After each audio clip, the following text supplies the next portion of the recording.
ash, bone and sickle, bleeding saints and forest witches, the past unburied, the books unsealed, the old celebration returning.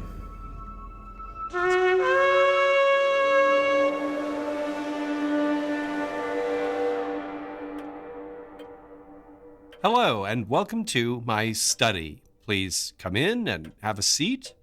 All the books surrounding you are those used to research our show, and the individual to my right here, along with managing domestic duties, serves as our reader for any passages that will be directly quoted from these sources. Her name is Mrs. Carswell. Hello. So I did want to address a few things regarding our last show, the Halloween party show. And so did I. I mean, not to interrupt, but... Go ahead. Well, it's just very upsetting to me to hear that certain listeners believed there was an actual owl, Mr. Ridenhour's pet owl Strix, in the owl salad. That is the last thing I would ever do. It's just, it's barbaric. And if that's what you think, then maybe, remember what we agreed. And it was not poisoned. We're not doing this. Should we start again? No, but we did agree. I know. There were some irregularities with the last show, which Mrs. Carswell and I have discussed between ourselves.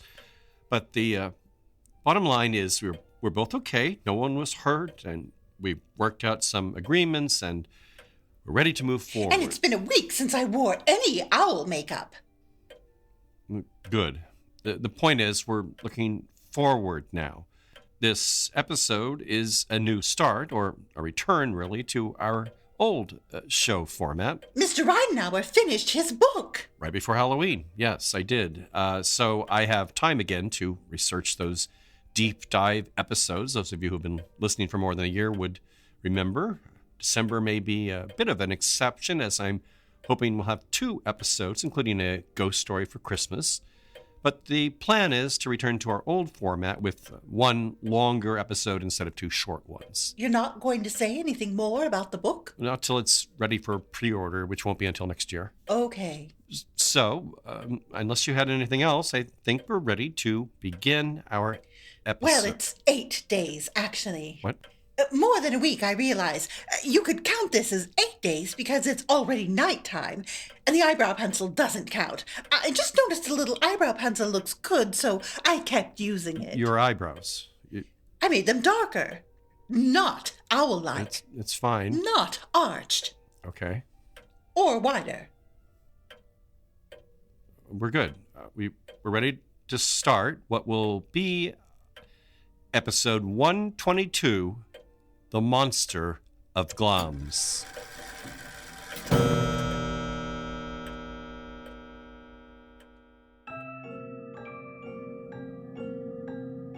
I am your host, Al Ridenhour, and this show, Bone and Sickle, examines the intertwining of horror and folklore in a historical context. I started the show as a way to further explore this area of intersection after writing my book, The Krampus and the Old Dark Christmas, and have recently finished the manuscript for a related volume. Bone and Sickle only exists thanks to the generosity of our Patreon donors, who choose from a tantalizing array of monthly rewards, including shirts, mugs, dusty old things from the library shelves here, and access to monthly bonus episodes. I'll have more on all that at the end of our show.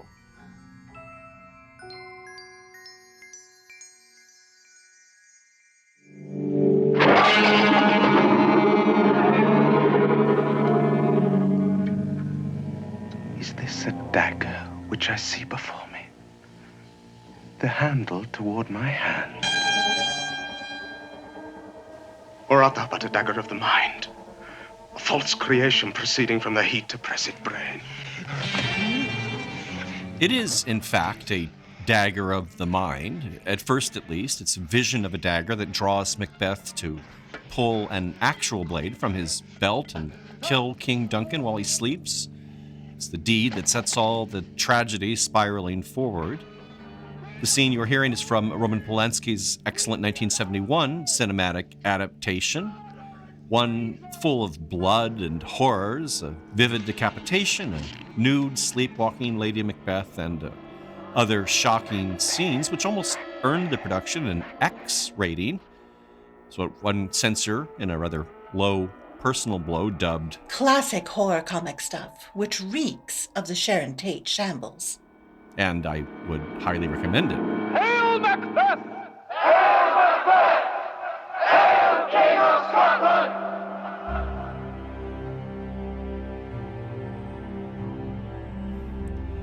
Glamis Castle, yes, the I isn't pronounced actually, is in eastern Scotland, about a 20-minute drive north from Dundee, and was supposed to have been the home of Macbeth. In fact, he's hailed as Thane of Glamis by the witches he encounters at the play's beginning, Thane being a Scottish term for a feudal lord. Macbeth, however, is not the Monster of Glamis, though we're going to get to that in a moment. Different sites within the castle are pointed out as the presumed location of Macbeth's murder of King Duncan. The armory is a favorite choice, perhaps because a sword and shirt of mail said to belong to Macbeth are displayed there, which might have you wondering about the actual historical figure, Macbeth. His full name in medieval Gaelic I won't even attempt, but it's anglicized as Macbeth MacFinlay, and his biography only provides the loosest inspiration for Shakespeare's play. The death of King Duncan, for instance, occurred not in Glamis Castle, actually, and not while the victim slept, but on the battlefield in a skirmish against Macbeth's army. And this was in the year 1040, and one reason we know that it didn't occur in the castle was that the castle wasn't built till 1372, and it was, again, rebuilt in the 16th century with further modifications over the next 2 centuries. But as to the monster itself, or himself, it's a slow evolution, different threads of folklore and fact coming together in recent centuries. We'll explore that process, but to jump ahead a bit and let you know its final form, here is a summary from a 1908 edition of the British scholarly journal Notes and Queries. The story was and is that in the castle of Glamis is a secret chamber. In this chamber is confined a monster who is the rightful heir to the title and property, but who is so unpresentable that it is necessary to keep him out of sight and out of possession. Other unkind names, including the horror of Glamis, are sometimes used to describe this unfortunate figure. Thomas Lyon Bowes, heir slated to become the 11th Earl of Strathmore, officially only existed for a matter of hours, and is listed in the Peerage of Scotland as born and died October 21, 1821. But there are reasons to believe this may not have been true. This possibility and the location within the castle of his purported hideaway was a matter of intense speculation throughout the Victorian era. The Lyon-Bowes family, later changed to Bowes-Lyon, was associated with the site since its construction in 1372, when Robert the Bruce made a gift to the family of the land, making it presumably the oldest inhabited castle in Scotland. The lord of the castle was created baron in the 15th century with the title of Earl of Kinghorn and Strathmore added in the next century. The late Queen Elizabeth spent much of her childhood in the castle, as it was and the ancestral home of the Queen Mother, Elizabeth Angela Margarita Bowes-Lyon. This connection led to a greater scrutiny of the Bowes-Lyon line, which included some interesting revelations, which we'll discuss later. The association with Macbeth isn't really related to the Monster of Glamis, except in that it provides that bit of gloomy stage dressing for our main story. The legend of the secret chamber first appears not as a residence of a disfigured aristocrat, but as the eternal prison of a damned soul, namely that of a mythically wicked Earl who displays a particular addiction to gambling. The room's location, however, is impossible to pinpoint, marked only by the sounds of a ghostly card game emanating from the walls. It's a place either supernaturally concealed or hidden between this realm and the next. The Earl in question is usually identified with the 15th century personage, Alexander Lindsay, Earl of Strathmore, and is known in castle lore as the Mad or Wild Earl, and less understandably as Earl Patey or the Tiger Earl, or most commonly Earl Beardy.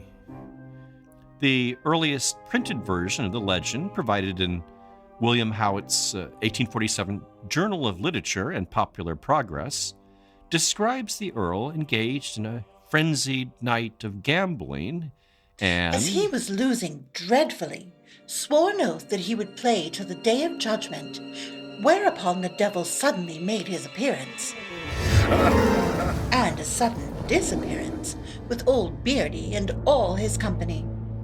The room has never been found again, but the people believe firmly that old Beardy and his company are playing on, and will play till the day of judgment, and that on stormy nights the players are heard stamping and swearing in their rage over their play.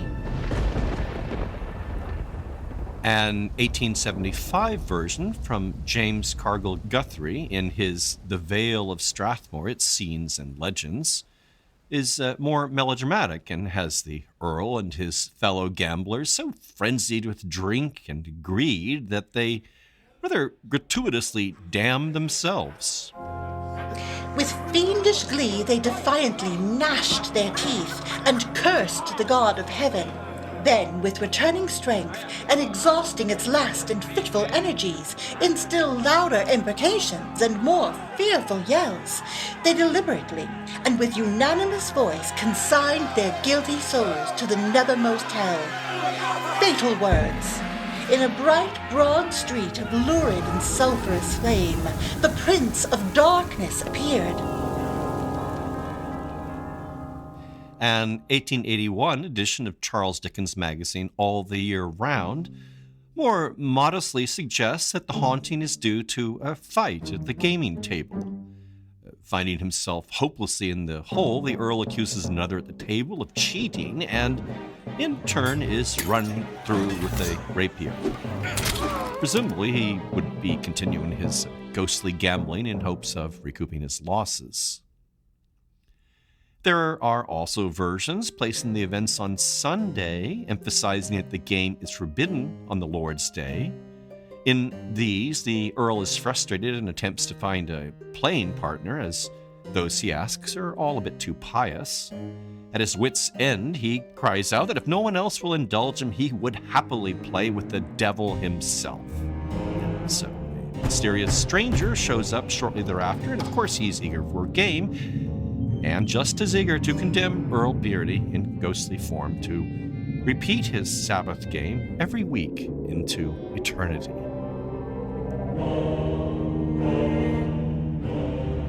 The Earl Beardy legends are quite possibly a later dramatization of earlier stories about a hidden chamber in Glamis Castle. In the 1840s, tales circulated of a clan feud between the Ogilvies and Lindsays, in which a number of the former seek refuge in Glamis Castle and are hidden in an out-of-the-way room. Being not quite the ally the refugees presumed him to be, the Lord of Glamis locks the door from the outside and leaves the Lindsays to starve.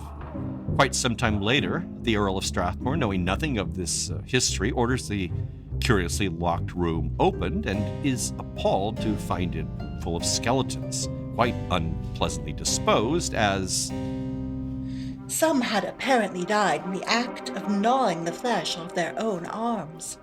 Or so it says in a 1912 account provided in the English Illustrated magazine.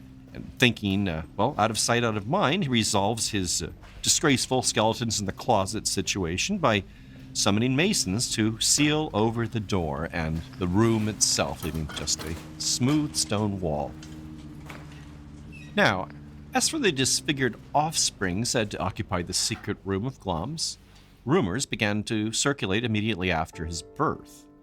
The announcement put out that the child had died on the same day he was born did not sit well with the midwife who delivered the child and left him in apparent good health. Though she's not known to have described the infant as disfigured, her public incredulity regarding the child's death led others to speculate that the child was not dead, but was to be hidden from public life thanks to some sort of physical or mental abnormality. While rumors of this sort may have been percolating here or there, Walter Scott makes no mention of them when writing of his visit to Glamis roughly a decade later in 1830. Instead, he mentions the gloomy atmosphere associated with the place, thanks to Macbeth, and comments on it as he describes being left alone by his host in one of the bedrooms. I must own, as I heard door after door shut after my conductor had retired, I began to consider myself as too far from the living and somewhat too near to the dead.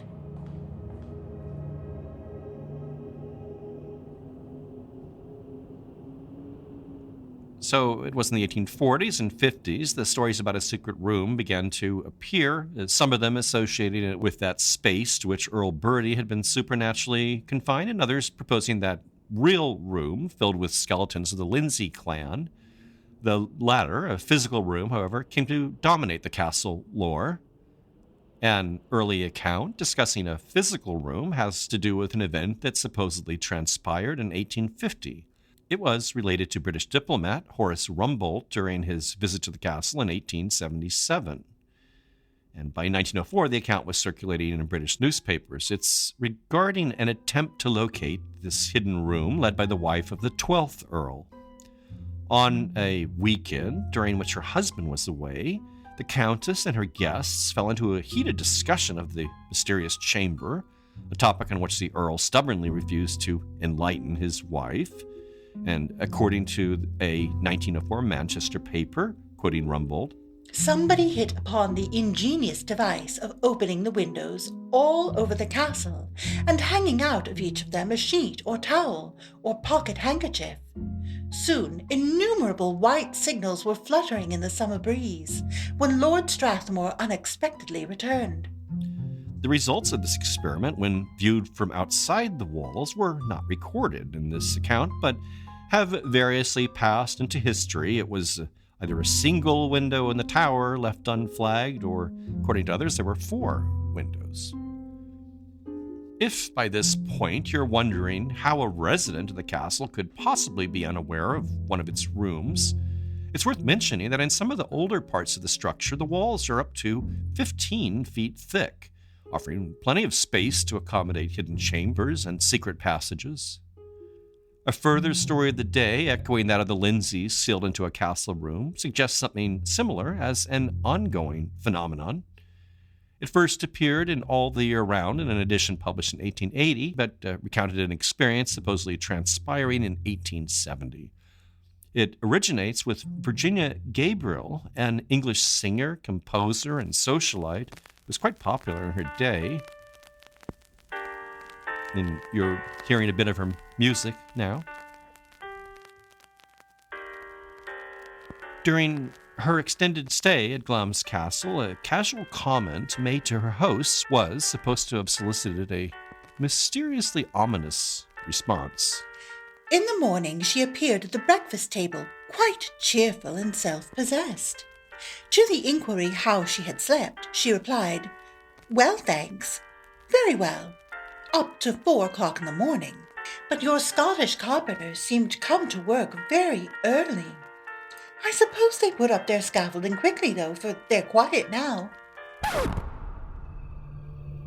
This speech produced a dead silence, and the speaker saw with astonishment that the faces of members of the family were very pale. She was asked if she valued the friendship of all there, never to speak to them on that subject again. There had been no carpenters at Glamis Castle for months past. Alongside this all-the-year-round passage, there are other tales attributed to Gabriel, the sources of which are harder to pin down. According to one of these, the house steward, Andrew Ralston, made known during her stay that he would never overnight in the castle. And this was dramatically demonstrated when a heavy snow fell, blanketing the roads leading in and out of the property with several feet of snow. Though the Earl pleaded with Ralston to pass the night in one of the many unused rooms, Ralston adamantly refused. And instead, all the servants, who had already retired for the evening, were roused from their sleep and marshaled into an effort to tunnel through the drifts, digging out a path to Ralston's home, which was no less than a mile distant. Also, according to another one of these accounts attributed to Gabriel, while the Countess was not privy to the secrets of the hidden chamber, the information had been revealed to Ralston, a situation which greatly frustrated the Countess. After enduring her persistent and desperate request to disclose the secret, Ralston was said to have sternly addressed her thus. Lady Strathmore, it is fortunate that you do not know it, and can never know it, for if you did, you would not be a happy woman. From Gabriel's story of the nocturnal workman's noises, has been inferred that the chamber was intermittently opened and resealed, and something similar was reiterated 4 years later in John Henry Ingram's 1884 volume, The Haunted Homes and Family Traditions of Great Britain. It mentions the curious treatment of a stonemason who's discharged from his services at the estate. Having discovered or been suspected of discovering more than he should have, was supplied with a handsome competency upon the conditions that he immigrated and preserved inviolable secrecy as to what he had learned. In 1904, the New York Sun also ran a story, likewise implicating stonemasons. On one occasion, a young doctor who was staying in the castle professionally found on returning to his bedroom that the carpet had been taken up and relaid. He noted that the mark of the carpet was different at one end of the room. By moving the furniture and raising the carpet, he laid bare a trap door which he forced open and found himself in a passage. The passage ended in a cement wall. The cement was still soft, leaving the impress of a finger. He returned to his room and next morning received a check for his services, with the intimation that the carriage was ready to take him to the station for the first train. According to Glamis lore, the frustration of the Countess of the 12th Earl would have been experienced by all the wives taken into the family, as secrets were only disclosed to male heirs, with certain exceptions made of necessity, the house steward, and of course stonemasons when needed. The mystery wasn't even to be brought up by other members of the household. Rose Levison Gower, Countess Granville, the aunt of Elizabeth II, recalled this in the 1967 biography, The Queen Mother's Story by James Wentworth Day. We were never allowed to talk about it when we were children. Our parents forbade us ever to discuss the matter, or ask any questions about it. My father and grandfather refused absolutely to discuss it. A sort of ritual is supposed to have developed around the passing of the revelation from father to son, as mentioned in The Haunted Homes and Family Traditions of Great Britain. On the night before he attains his 21st birthday, the heir, who bears the courtesy title of Lord Glamis, is solemnly initiated in the terrible mystery by the reigning Earl and his factor. Factor here is the Scottish term for house steward, and it's assumed this initiation involved leading the trembling heir through whatever concealed passages had been opened for the occasion, down the dripping stone corridors to an encounter with whatever lay within. Claude Bowes Lyon, the 14th Earl and maternal grandfather to Elizabeth II, appeared to struggle under the weight of this secret, according to society writer August Hare, who saw him bearing an ever sad look. In Wentworth Day's biography, the 13th Earl is said to have grimly answered some busybody's query. If you could even guess the nature of this castle's secret, you would get down on your knees and thank God it was not yours.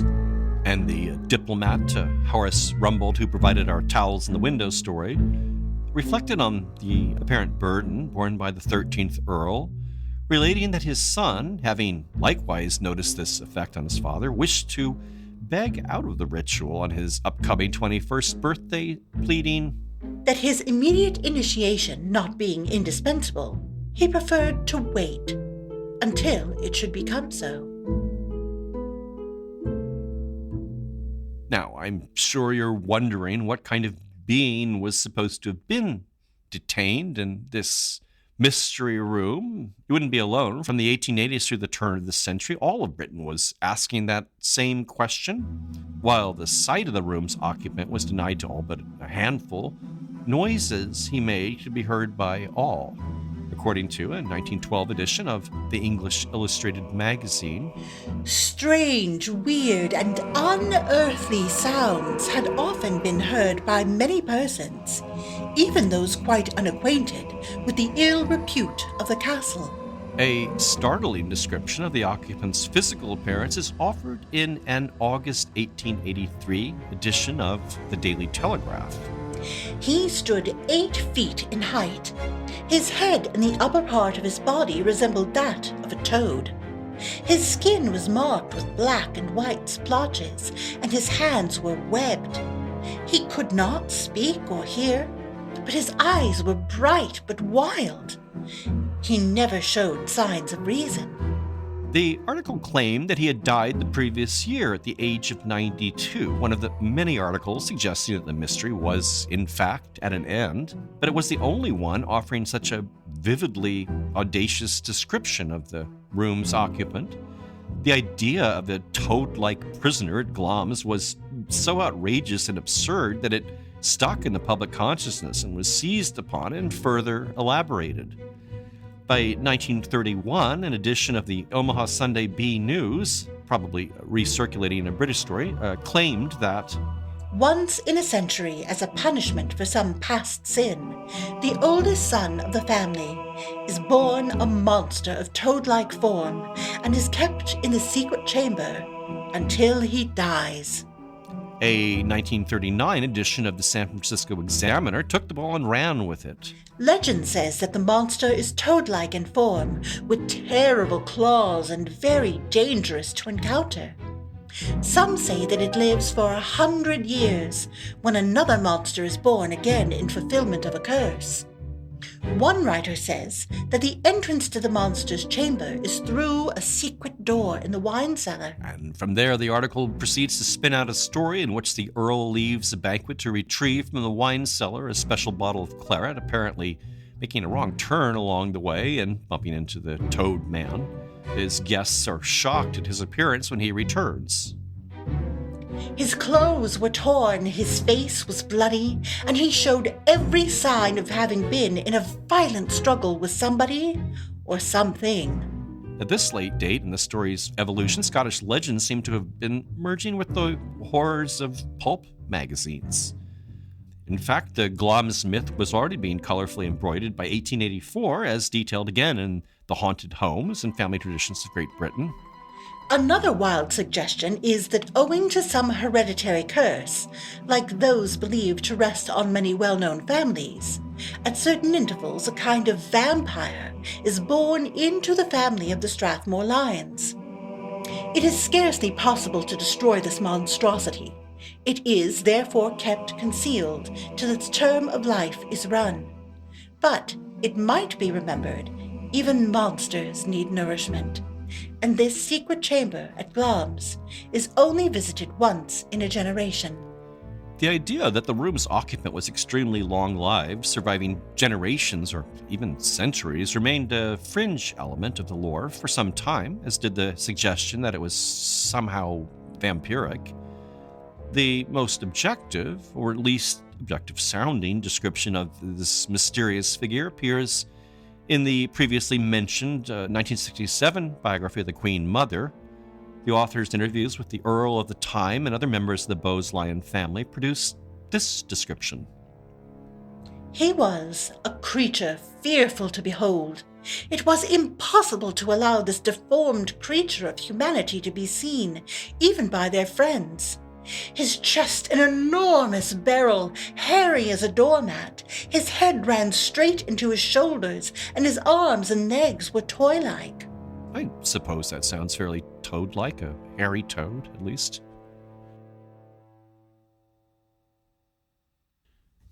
I mentioned earlier reports of the presumed death of the heir of Glamis. In fact, the only official death announcement ever made was the one occurring 2 days after the supposed death of the infant, but it was widely expected that upon the death of the adult heir, the whole mystery would eventually be revealed. Even from the late 1800s, the public was becoming frustrated at all this secrecy, and they wanted to know if a toad man did indeed live in that secret chamber, or whatever secret the family was willing to reveal. Charles Dickens complained of it. There was generally much talk of the old story being exploded at last. Gay gallants in lace ruffles, beaux, bucks, bloods, and dandies have, until their 21st birthday, made light of the family mystery, and some have gone so far as to make after-dinner promises to tell the whole stupid story in the smoking room at night. This promise has been made more than once.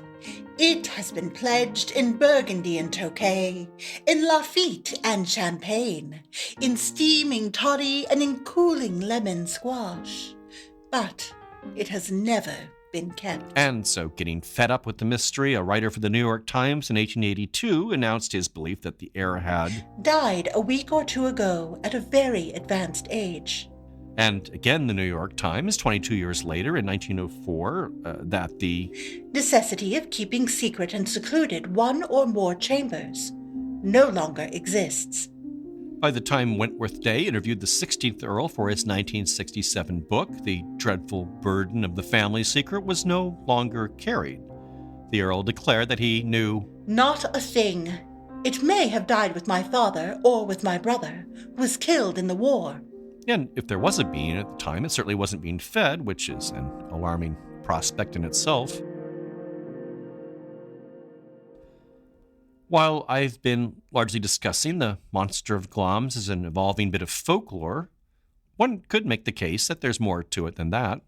Apart from this mythic room, there have been documented discoveries of previously hidden features within the castle.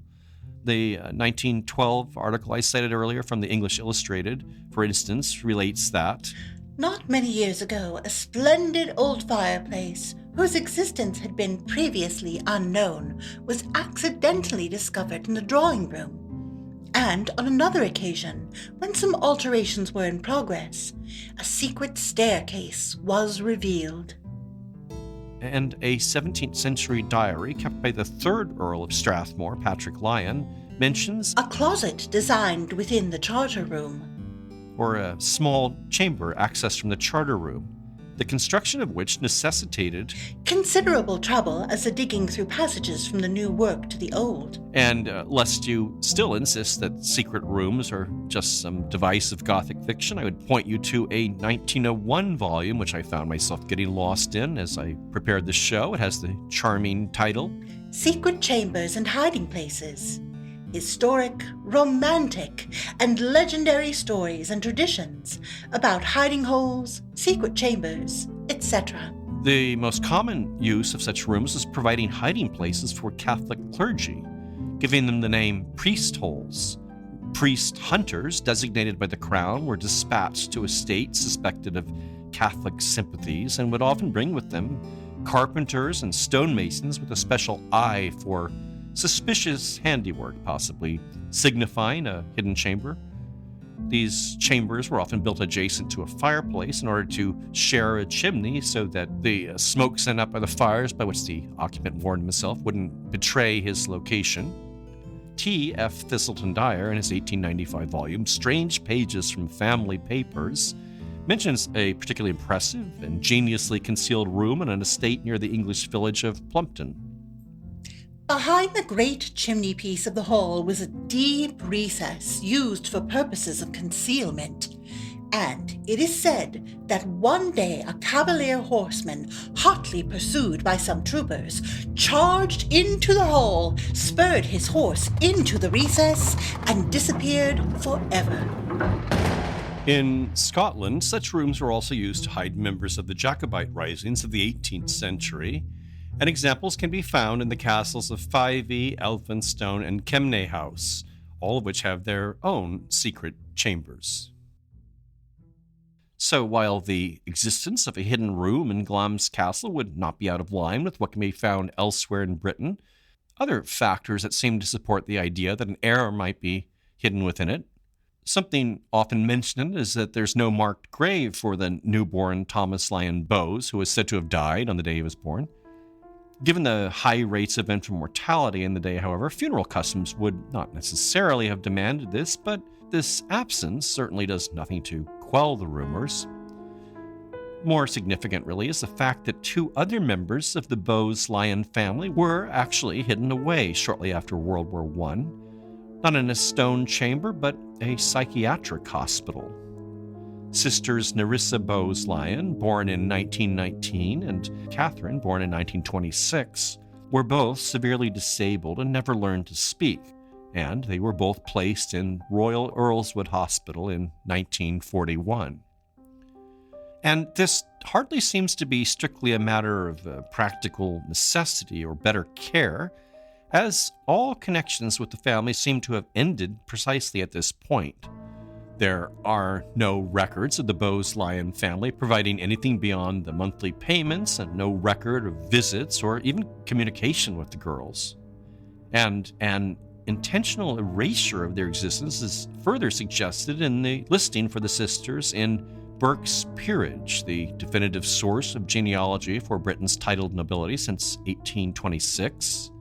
It listed Nerissa and Catherine as having died in 1940 and 1961, respectively, when in fact they died in 1986 and 2014. All of this went generally unnoticed until 1987, when The Sun broke the story with the headline, Queen's cousin locked in madhouse. And this unpleasant story periodically resurfaces, as in 2011 with the Channel 4 documentary, The Queen's Hidden Cousins, and more recently was brought up in a 2020 episode of Netflix's series, The Crown. Buckingham Palace won't comment on it, referring queries to the Bowes-Lyon family. Whether or not all this real-world skullduggery really supports the claims about the rightful heir of Glamis and the chamber, the legend would inevitably thrive thanks to its mythic or literary power. The trope of the monstrous child hidden by the father is as old as the story of King Minos and the Minotaur. Produced by a coupling of the king's wife and beast, the half-man, half-bull offspring was confined in a maze built by Daedalus to spare the king from the sort of shame feared by the Bowes-Lyon family. And the Glamis story conformed nicely to themes that were presented in Gothic literature of the day: the old castle, corrupted or degenerate aristocracy, ancestral curses and secrets. Pivotal to the plot of Charlotte Bronte's Jane Eyre, published in 1847, just as the Glamis myth was taking shape, is the mad woman Bertha, who is hidden in the attic of Thornfield Manor, which is the estate of Edward Rochester, where Jane is hired as a tutor. As Rochester's wife had been so thoroughly hidden that Jane allows herself to fall in love with her employer. And this same trope was pervasive also in less elevated literature and the penny dreadfuls, and eventually migrated to the pulps and was frequently embraced by, among others, H.P. Lovecraft, for instance. In The Color Out of Space, he presents a monstrously transforming wife who is locked away in the attic after her cosmic encounter.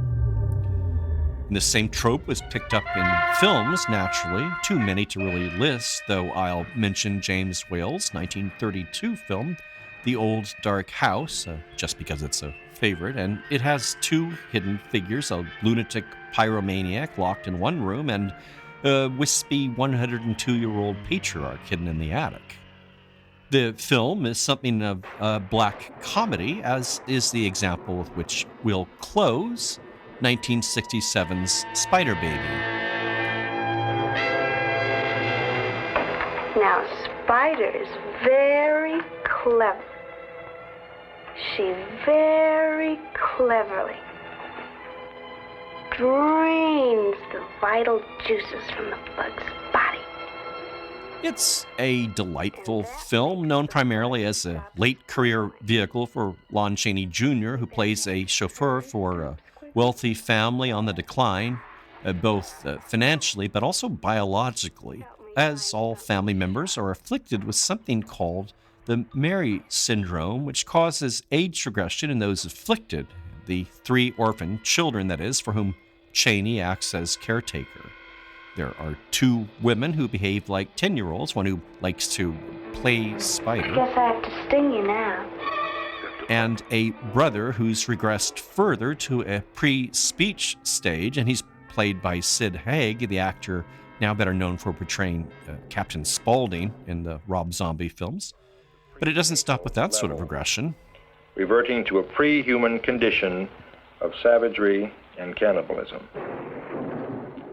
And this would be where our trope comes in. Aunt Martha, Aunt Sarah, and Uncle Ned, who remain locked in the basement, or under the floorboards actually, for most of the film, remaining unseen as the remains of the children's victims are fed to them. They are cannibalistic, of course. Looky! Uncle Ned!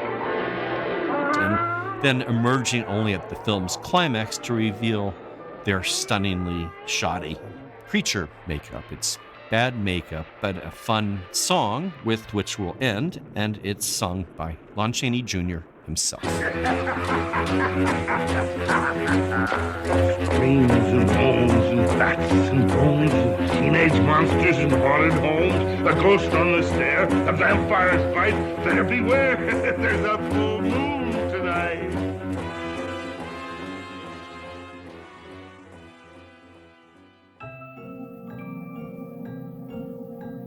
I hope everyone's been enjoying our show and that you might have the opportunity to leave a review if you do. It very much helps the visibility of the program, and that helps gain subscribers, which helps gain patrons, which means these shows can keep coming out. Go to patreon.com and search for our name if you want to help with that. Among the many reward tiers available, a monthly pledge of $2 provides you immediate access to hundreds of show blog posts in which I share curious tidbits from history, folklore, and horror films related to the general subject matter here. Donating a mere $4 or more monthly brings you an extra episode each month, somewhat shorter than the public shows, but still lavishly and melodramatically soundscaped. Other rewards include downloads of those show soundscapes, what's heard under the narration, the show scripts, my Krampus book, various t-shirt and mug options, and unique and hand-packed mystery kits. Pledges start at $1 a month and can be canceled at any time. And here are some of those heroes who have recently signed up and to whom we are very grateful. Thank yous to Nathan Lambert, Heather Glenn, Mary Lou Ackert, Reuben Wright, and Orlando Sabe. Bone and Sickle is written and produced by me, Al Ridenour. Mrs. Carswell is played by Sarah Chavez, whose projects and writing related to death and culture you can track at sarah-chavez.com. Thanks so much for listening.